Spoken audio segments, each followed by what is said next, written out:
테슬라의 궁극적인 목표는 자동차 파는 게 목적이 아니라 이 소프트웨어를 갖다 파는 게 가장 큰 목적이라고 보시면 됩니다. 내년 가면 옵티머스 26년도에 10만 대 목표를 하고 있고, 이제 나중에 연간 100만 대 이상 팔 때는 한 2만 불 정도까지 가격을 낮출 수 있다. 근데 이것도 마진이 되게 클 거예요. 로봇이 문제는 2만 불 주고 샀는데 몇 년 쓰는지 모르잖아요. 생각보다 괜찮을 것 같다. 그리고 스토리지, 에너지 사업은 25년도 매출 성장이 50%입니다. 그리고 앞서 말씀드렸지만 테슬라 사업은 아니에요. 우주 관련돼 가지고.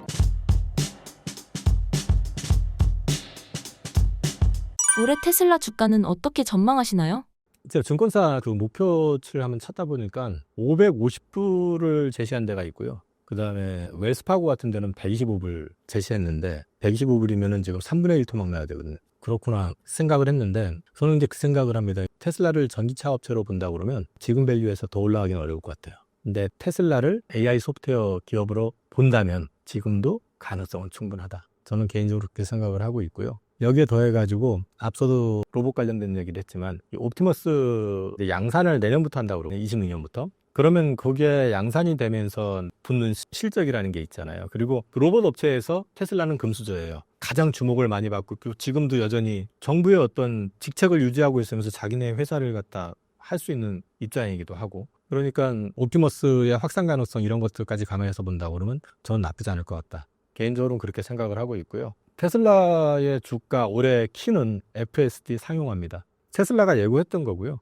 근데 이게 아마 올해 상반기 말쯤 하면은 유럽, 중국 쪽에서 승인을 받을 예정이라고 목표라고 얘기를 하고 있고, 올 연말쯤 되면 미국에서도 일부 지역에서는 나오게 될 것 같은데, 이게 진짜 상용화 성공을 한다 그러면 저는 그때는 주가가 지금보다는 좀 더 많이 올라가 있을 가능성이 높다. 개인적으로는 보고 있습니다. 이 모양 보고 있으면은 무서워서 사지 쉽지 않은데, 저는 그래도 여전히 소프트웨어 기업으로서의 테슬라의 가치를 인정한다 그러면 아직은 좀 볼 여지가 좀 있지 않을까? 개인적으로는 그렇게 보고 있습니다. 일론 머스크의 정부유일부 취임이 테슬라에 어떤 영향을 미친다고 보시나요? 일론 머스크가 원래 민주당원이었잖아요. 근데 왜 공화당으로 갔느냐? 자기 아들이 성전환해서 그것 때문에 열받아서 갔다는 얘기도 있고, 그 다음에 또 한 가지는 민주당은 AI에 대해서 규제적인 입장이었어요. 근데 일론 머스크 입장에서는 AI가 확산이 돼야지 자기가 지금 목표로 하고 있는 게 되는 거거든요. 그러니까 자기의 목적 달성을 위해서 AI에 오픈돼 있고, 민주당은 규제를 갖다 좀 강화하는 쪽이고 공화당은 규제를 좀 푸는 쪽이거든요. 그러다 보니까 관련해서 그쪽으로 들어갔고, 그 다음에 이제 정부 효율화 부서 거기 들어가게 됨으로 인해서 AI 쪽에서는 최근에 이제 만약에 자율주행차가 사고가 나면은 그 사고의 책임을 묻는 거에 대해서도 굉장히 조건을 완화시켜 버렸거든요.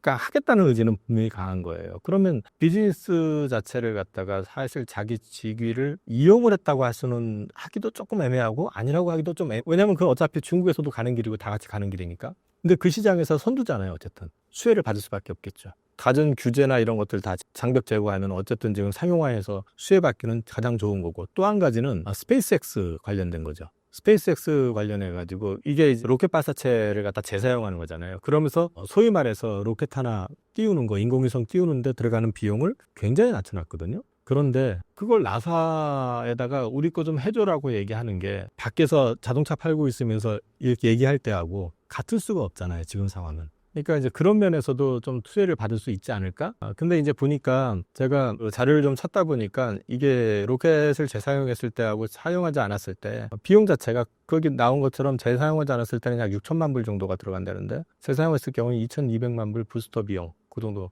이게 절감이 된다는 거죠. 그러면 엄청 싸게 되는 거잖아요. 이게 나사 쪽에서 거래 안 할 이유가 없어지는 거죠. 가능성이 있어 보인다는 거고, 또 한 가지 머스크가 하고 있는 사업, 위성 사업, 위성통신 사업. 이거는 우크라이나 전쟁에서도 확인이 됐잖아요. 러시아가 전파 방해해가지고 완전히 그 블랙아웃 시켜놨을 때 일론 머스크가 나서가지고 풀어줬잖아요. 그거 풀어주고 나서 머스크는 또 나중에 돈 안 준다고 툴툴대고 했지만 미국 정부하고 거래가 또 이제 갖게 됐고, 이 부분에 있어서 독보적인 위상을 갖고 있기 때문에 앞으로도 이쪽 관련한 부분들을 사업을 확장하는데 되게 유리할 가능성이 높죠. 그래서 일론 머스크가 지금 현재 그 위치에 있다는 것 자체는 본인이 의도하든 의도하지 않든 본인 비즈니스에는 굉장히 우호적일 가능성이 높고, 그쪽 산업을 갖다가 여는데 많은 도움이 될 가능성이 높다. 그래서 이쪽 관련된 산업이 커지는 데 있어서도 일론 머스크의 역할은 생각보다 굉장히 클 것 같습니다.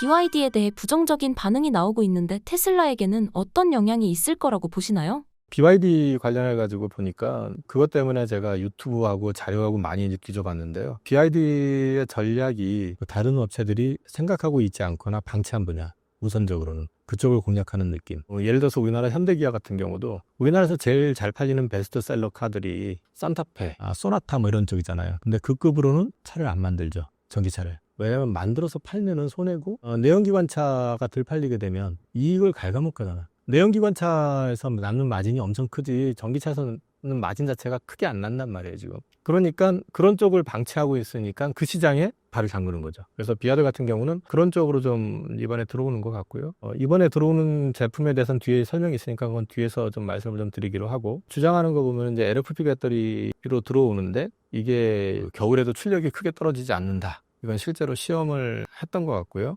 이와 관련해서는 지금 이제 테슬라하고 비교를 하라고 그러면은 포지션 자체가 차이는 있어요. 그러니까 테슬라 차가 비아드 이제 주력 모델이라고 해야 되나요? 저가차보다는 좀 비싸잖아요. 좀 차이가 좀 있고. 이제 앞으로 그 모델 Q가 런칭이 된다고 했을 때 과연 둘이 경쟁이 될까? 이거는 좀 봐야 될 것 같은데, 기본적으로 현재 봤을 때는 자율주행 관련해 가지고는 우리나라도 그렇고 유럽 업체들도 그렇고 아마 중국산 자율주행 그 기술을 쓰지 않으려고 할 거예요. 뺏기는 거거든요. 그러니까 잘 안 쓰려고 할 거고, 아마도 그렇게 되면은 FSD 기능을 갖추고 있는 테슬라의 보급형이라고 하면, 그것도 완전 완벽한 건 아닌 것 같던데 보니까, 그거를 갖춘 테슬라하고 안 갖춘 비아드하고는 둘 간의 시장 내에서의 경쟁은 아주 심하진 않을 것 같다. 그게 개인적인 생각이고요. 이게 이제 제가 봤던 그 모카님이라고 하는 분이 유튜브 올렸던 거, 그거에 한번 내용을 봐가지고 이제 말씀을 드렸던 건데, 기본적으로 이제 국내에 지금 이제 시판하려고 하는 제품하고 이제 비교를 아토3라고 하는 건데, 아토3와 관련해가지고 이제 말들이 많은데, 이제 가격은 보통 이제 소위 말해서 보조금 전후로 얼마가 아직 확정이 안 됐으니까요. 뭐 200만 원이 된다, 300만 원이 된다 말이 많지만, 가격이 3,190에서 3,290 정도니까 200만 원 정도면 3,000만 원 전후에서 살 수 있는 거고,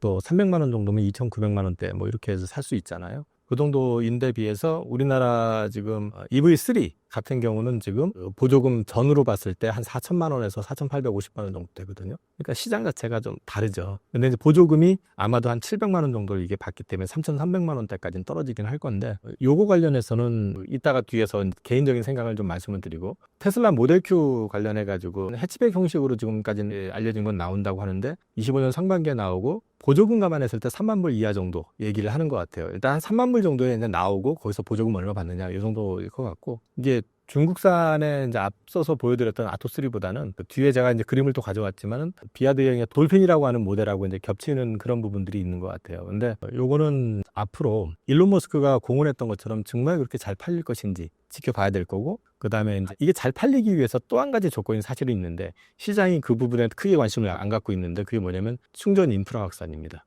앞으로 그 부분에 대한 거, 그 다음에 전력 관련해 가지고도 지금 미국 전력 부족해서 계속 투자한다고 그러잖아요. 전기차로 바꾸기 위한 전력에 대한 부분은 아직 논의가 잘 안 돼 있어요. 그래서 전력은 계속 부족할 거란 말이죠. 그래서 이제 요게 실제로 되려고 그러면은 시장의 인프라가 어느 정도 되는지 이런 것도 보셔야 될 것 같아요. 비아드의 아토3, 현대차의 코나 일렉, 뭐 니로, 기아 EV3 나와 있는데, 여기는 뭐 가격적인 거나 이런 재원 같은 건 나와 있으니까 보시고요. 이게 압권이라고 하는 유튜브를 통해 가지고 찾아낸 건데, 이게 C라고 하는 그 비아드 모델입니다. 근데 이게 이제 아마도 테슬라 모델 3하고 경쟁을 하고 있는 것 같고, 이게 실제로 모양 자체가 얘는 굉장히 예쁘게 잘 나왔다고 하더라고요. 그리고 유럽에서 실제로 많이 팔리고 있다고 하고요. 그래서 유럽에서 관세를 올리려고 하는 것 같고요. 근데 시장 반응은 아우디나 폭스바겐보다는 훨씬 좋다고 합니다. 그러니까 비아드가 제품 만드는 게 엉터리야 이렇게 얘기하면서 판단할 건 아닌 것 같고요. 이제 실과 관련된 부분들을 경쟁 차종을 딱 분류를 하라고는 우리나라로 얘기하면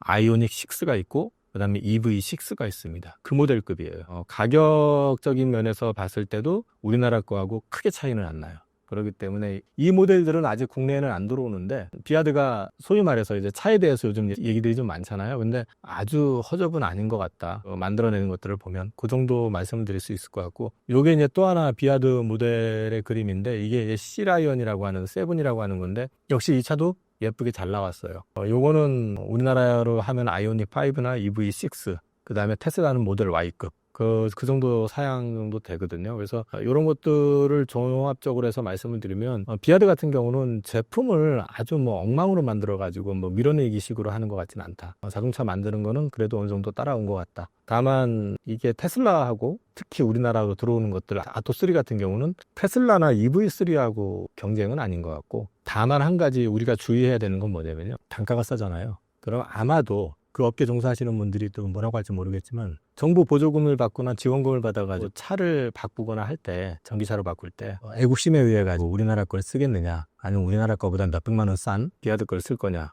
라고 했을 때는 선택의 폭이 어떨지도 생각해 봐야 돼요. 그래서 택시 같은 경우가 어쩌면은 우리가 원치 않는데도 택시 같은 경우는 이게 많이 나올 수도 있지 않을까? 근데 그런 생각은 좀 해보게 됐고 또 한 가지 우리나라 렌터카 업체들 있잖아요. 1등, 2등 업체가 다 사모펀드에 팔렸거든요. 그게 이렇게 쿠션 쳐가지고 중국하고 연관이 돼 있다고 하는데 렌터카 업체에서 만약에 이거를 모델을 갖다 집중적으로 구매를 해서 저가에 대여료라고 해야 되나요? 한다 그러면 우리가 제주도 여행 갔을 때 렌터카만 했었잖아요. EV3는 하루에 3만 원인데 얘는 하루에 10,000원이다. 난 애국자이기 때문에 절대 안 써. 이런 사람들이 얼마나 될까요? 사실 소비자들이 봤을 때는 저라고 그러면 저는 아토3 안 사요. 200~300만 원 차이라고 하면은 보조금 받아서 모양도 있고 외관도 되게 중요하고 그다음 기술적인 면에도 차이가 있으니까. 근데 그게 아니라 이런 소위 말해서 일반인들을 상대로 영업을 하는 쪽 관련된 차들 같은 경우는 좀 다를 수도 있다. 거기다가 렌터카 업체들 같은 경우에 현재 상황이나 이런 걸 놓고 봤을 때는 의외로 그런 쪽에서 물건을 좀 많이 구매하지 않을까 하는 생각은 좀 해봤고요. 기아도 관련해가지고 지금 노이즈는 분명히 있습니다. 왜냐하면 이 회사가 부채를 갖다가 지금 약간 포장해놨다. 그러니까 갚아줘야 될 돈을 갖다가 지금 한 1년 이상 지금 매출 채권을 갚아주지 않고 있거나 뭐 이런 게 있는 것 같더라고요. 거기도.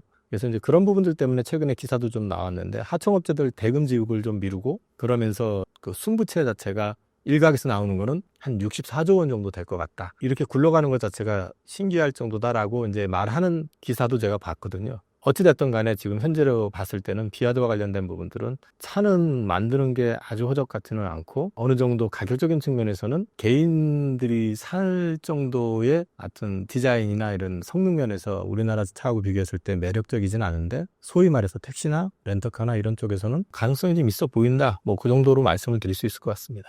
25년 로봇 산업 전망과 테슬라 옵티머스가 로봇 산업에 어떤 역할을 할 것이라고 보시나요? 일단 저출산 고령화는 선진국은 다 그러고 있거든요. 근데 우리나라는 뭐든지 1등이라 가지고 여기서도 또 단연코 앞서 나가고 있긴 한데 이 로봇이 인간의 노동력을 대체할 것이다라는 거는 몇 년 전부터 나왔던 얘기고요. 이 시장 자체가 현재 780억 달러라고 하는데 로봇 산업 전체를 얘기하는 걸 거고요. 이게 2029년 정도 되면은 2배로 늘어납니다. 그러니까 성장 산업이라는 얘기죠. 여기에 자동화 로봇, 협동 로봇 이런 것들 또 휴머노이드 로봇 이런 것들이 이제 상용화 단계거나 직전 단계까지 와 있는 상태고 앞서 말씀드렸던 것처럼 중국 업체는 1,600만 원 정도의 지금 휴머노이드 로봇 한 대를 가질 수가 있대요. 그러면 앞으로 이쪽 관련해 가지고는 못 따라갈 경우에 그 산업에서 우리가 도태가 돼버리면 계속 못 따라가는 그런 그림이 나올 수 있잖아요. 그러면 국가 경쟁력하고도 연결이 될 수도 있고 우리나라 같이 또 저출산 국가의 경우는 앞으로 일을 하는 데 있어서 실제 로봇이 투입이 될 경우들이 많아질 수밖에 없잖아요. 이거는 어쨌든 앞으로 커지는 건 분명할 것 같다. 더군다나 이제 대기업들이 직접적으로 참여를 하고 있고 가치적인 성과를 내기 위해서 뛰기 시작했다 그러면 어떤 시기든 우리나라도 성과물이 나올 것 같다. 애플의 아이폰이 출시되자마자 흉내내기에서 옴니아폰을 만든 나라예요. 스마트폰이 나오자마자 흉내내기라도 해서 어쨌든 그거 빈정되는 게 절대 아니고 그만큼 우리는 따라붙는데 그리고 기술적으로 많이 올라왔잖아요. 그래서 글로벌 1위가 됐잖아요. 어쨌든 판매량 기준으로. 그런 민족이기 때문에 로봇 산업의 전망 자체는 굉장히 저는 긍정적으로 봅니다. 근데 이제 문제는 협동 로봇 시장 같은 경우는 중국 업체들이 압도적이고요. 휴머노이드 로봇은 우리나라 업체가 이제 시작이잖아요. 그러니까 로봇 산업 전체로 놓고 봤을 때는 우리나라가 앞에 있지는 않다. 앞에 있지는 않기 때문에 이제부터 시작이고 열심히 뛰어야 할 것 같고요. 그나마 이제 마음의 위로를 주는 거는 현대차 그룹이 보스턴 다이너믹스를 그래도 한 4, 5년 전에 인수해서 나름대로 우리도 로봇에는 뒤지지 않아를 좀 보여주고 있다는 거. 그리고 이 아틀라스가 싱가포르 쪽으로 해가지고 이제 현장 투입을 올해 아마 하는 것 같아요. 그래서 이제 이쪽 관련해가지고는 앞으로 긍정적으로 볼 수밖에 없고, 물론 주가로 봤을 때는 부침이 있겠죠. 다만 한 가지, 테마주로 그냥 움직이는 게 있을 거고, 찐 로봇주가 있을 거예요. 그러니까 그걸 좀 구분을 해야 될 것 같다라는 정도 말씀드리고, 테슬라는 제가 보기엔 올해는 FSD, 내년은 옵티머스입니다. 그래서 이쪽 관련해서는 테슬라 주가에 대해서는 저는 긍정적으로 보고 있고, 그 다음에 이 옵티머스 양산 관련해가지고 계속 얘기하고 있는 게 100만 대까지도 얘기를 하고 있는 상황이니까 내년에 10만 대 얘기하는 것 같고, 이런 것들을 놓고 봤을 때는 테슬라 입장에서도 굉장히 기업 가치를 높이는 데 도움이 될 것 같고요. 우리나라 그 휴머노이드 로봇 관련된 업체들 언급되어 있는 것들을 정리를 했는데, 여기는 우리나라 업체뿐만 아니라 이제 외국계 업체들이 있는데, 이 중에서 가장 키워드는 이 컴퓨터 칩 이쪽은 사실 우리나라가 지금 뭐 어떻게 얘기할 입장은 아닌 것 같고, 근데 이제 액추에이터 쪽이 원가 구성면에서는 굉장히 제일 높고요. 되게 중요합니다. 이 관절 움직이는 거 이제 관련된 건데 이제 그런 쪽에 대해서는 앞으로도 계속해서 주목을 좀 하셔야 될 것 같다. 휴머노이드 관련해가지고 앞서도 말씀을 드렸지만 중국 업체 같은 경우는 16,000달러네요. 근데 테슬라 같은 경우는 최종 목표를 2만 달러로 얘기를 했어요. 근데 이거는 많이 양산이 됐을 때 얘기겠죠, 아무래도. 어찌됐든 간에 이거는 자동차 한 달가도 채 안 되는 가격이잖아요. 그러니까 상용화가 현실화됐다. 그리고 이제 앞으로 휴머노이드도 시장 자체가 아주 세밀한 것까지 다 하는 휴머노이드도 필요하지만 그렇지 않고 이제 기본적인 거 또는 이제 서포팅 해주는 정도. 가정 생활에서 이제 어떤 뭐 예를 들어서 뭐 나올지 모르겠지만 설거지 해준다든지 뭐 이런 것들이 있을 수 있잖아요. 장 볼 때 옆에 따라와가지고 장바구니 들어준다든지 그런 것들은 그렇게 비싸지 않을 거 아니에요. 근데 조금 더 해서 이제 뭐 사람을 케어한다든지 물건을 갖다가 이제 만드는 데 쓴다든지 이런 휴머노이드 같은 경우는 좀 비싸질 수 있고 그래서 이제 그런 시장들에 따라 좀 차별화도 좀 될 수 있을 것 같다. 국내 로봇 관련된 주식이 나와 있길래 이게 다는 아닙니다. 보니까 여기 빠진 것들이 꽤 있는데 이 가운데서 최근에 앞서도 제가 말씀 잠깐 드렸지만은 최근에 주가 흐름을 보면은 로봇용 액추에이터 주식들이 굉장히 강했어요. 물론 이제 레인보우 로보틱스는 삼성이 인수해서 이제 주가 급등했던 거고 휴머노이드 로봇 만든다고 하니까 그런 것도 있고요. 그래서 이제 로봇 관련된 주식들 같은 경우는 이 가운데서 이제 계속 스터디를 좀 해보시면서 관련한 기업들을 좀 점검을 해보시되 개인적으로는 청소용 로봇 이런 쪽은 별로 안 보시는 게 어떨까. 이건 사실은 이미 이 시장 자체는 어느 정도 확산이 돼버린 상황이니까 그쪽 외에 다른 것들을 한번 관심을 가져보시라. 그리고 이제 특이한 회사가 하나 있어가지고 이 로봇 회사인데도 불구하고 시장에서 전혀 인정 안 해주는 회사도 있습니다. 네이버거든요. 근데 AI하고 로봇이 같이 되는데 엔비디아의 그 젠슨왕이 얘기했던 게 이제 AI 로봇 소프트웨어를 만들 때 로봇이 학습 능력을 뭘로 하냐면 디지털 트윈을 통해서 한다 그랬거든요. 가상의 세계를 현실하고 똑같이 만들어가지고 그걸 통해서 기술을 습득하고 배운다라는 측면에서 얘기를 했었는데 이걸 두 개를 다 하고 있는 회사가 네이버라는 회사도 있기 때문에 국내 대기업에서는 일단 네이버 그리고 이제 보스턴 다이너믹스의 현대차 그 다음에 삼성전자, 레인보우, 그 다음에 이제 HD 현대도 산업용 로봇을 지금 하고 있고, LG전자가 이제 베어로보틱스 인수했는데, 여기 휴머노이드 하겠다고 하니까, 그리고 오늘 주가 급등했던 게 이제 LIG 넥스원 같은 경우는 휴머노이드 얘기는 없지만, 여기는 로봇 방산용으로 지금 얘기가 나오고 있으니까, 이런 대기업들의 어떤 흐름을 계속해서 추적을 좀 해보시면서 관심을 좀 가져보시면, 이쪽 시장 관련해가지고는 좀 올 한 해는 그래도 괜찮은 그림을 좀 구경할 수 있지 않을까 싶습니다. 테슬라의 다양한 사업 중 다음 핵심 사업은 어떤 것이라고 보시나요?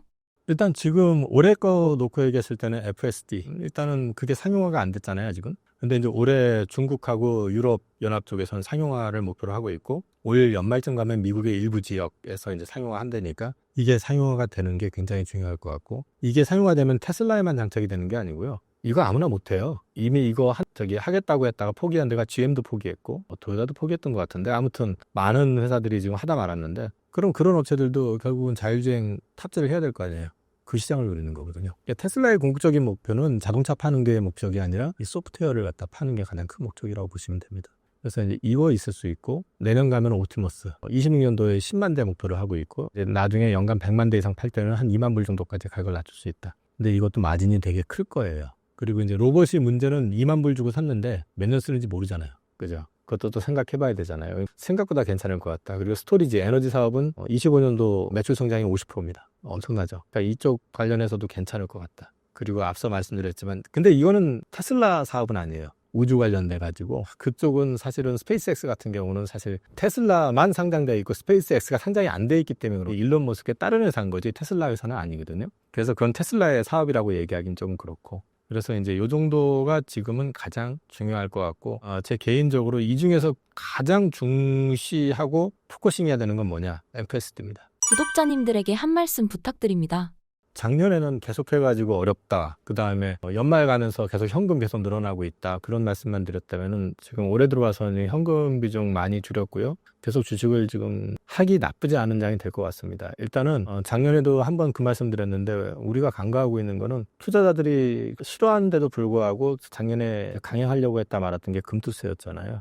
근데 금투세가 강행이 됐을 경우에 그 파장은 생각보다 심각했을 거예요. 그 당시에도 국장 답 없어 해가지고 다 빠져나가고 있는 상황인데 거기다가 금투세까지 더해버려 보면 한국 증시가 답이 없어지는 상황이 되는 거예요. 투자를 안 하려고 하겠죠. 그렇게 될 경우에는 주가가 좋아질 리가 없을 거고 그렇게 되면은 우리나라 기업들이 자금 조달을 하는데 어려움을 겪을 수밖에 없어요. 소위 말해서 증시의 순기능이라고 하면은 어떤 게 있냐면요. 그 회사를 키우는 데 있어서 큰 목돈을 가지고 와서 한 단계 더 점프를 하는데 목적을 갖는 경우들이 사실 가장 큰 거거든요. 물론 이미 커 있는 회사를 상장시켜가지고 돈 빼먹는 것도 있겠지만 그거보다는 일단 주 기능 자체는 증시를 통해 가지고 기업이 자금 조달을 원활하게 하고 활발하게 하기 위해서 증시가 괜찮은 그림이 나왔어야지 거기 투자했을 때 재가치를 받지. 증시가 안 좋은데 여기 상장되어 있는 다른 주식들이 지금 상장할 회사보다 훨씬 좋은데도 주가가 안 좋으면 제대로 평가를 받을 수가 없잖아요. 그리고 이 신용평가를 가지고 얘기를 하라고 하면 코스닥 같은 경우는 보면은 특례 상장 이런 것들 있잖아요. 이익도 안 나는 회사들 상장하잖아요. 근데 그걸 시켜주는 이유 자체가 앞으로 가능성을 보고 해주는 거잖아요. 방법이 없어요, 그러면요. 그런 회사들 상장한다고 했었을 때 누가 어디다 투자를 하겠냐고. 그러니까 이 시장 자체를 지켜냈었다라는 게 굉장히 중요한 거고요. 이게 받침이 되다 보니까 최근에 고객 예탁금이 49조까지 떨어졌었던 게 지금 한 53조까지 올라왔을 거예요. 요 며칠간 계속 올라오고 있거든요. 또 뭐 청약 때문에 또 몇 조 늘고 막 이러는 거 있어요. 늘었다 줄었다 하겠지만 안 빠지고 지켜내고 있으면서 최근에 증시 동향을 보시면 종목별로 수익이 생각보다 굉장히 잘 나와요. 섹터별로 많이 나와요. 등치 큰 회사들도 그래요, 심지어. 그러니까 올해는 저는 앞서도 그 말씀을 드렸지만은 질수는 당장은 큰 걸 기대할 수 없지만 투자해가지고 수익을 낼 수 있는 여건은 어느 정도 갖춰진 것 같다. 여기에 더해가지고 환율도 안정되고 정치적으로도 혼란 마무리되고 그 다음에 MSCI 선진지수까지 가게 되면 의외로 우리나라가 올해가 됐든 내년 됐든 생각보다 센 장이 올 수도 있기 때문에 올해는 진짜 작년까지는 살아남기 위해서 공부했어야 된다 그러면 올해는 좀 수익을 위해서 공부해야 되는 이러다 보니까 또 공부해야 된다는 얘기를 하게 될 수밖에 없지만 그래야 될 것 같습니다. 같이 공부하시죠.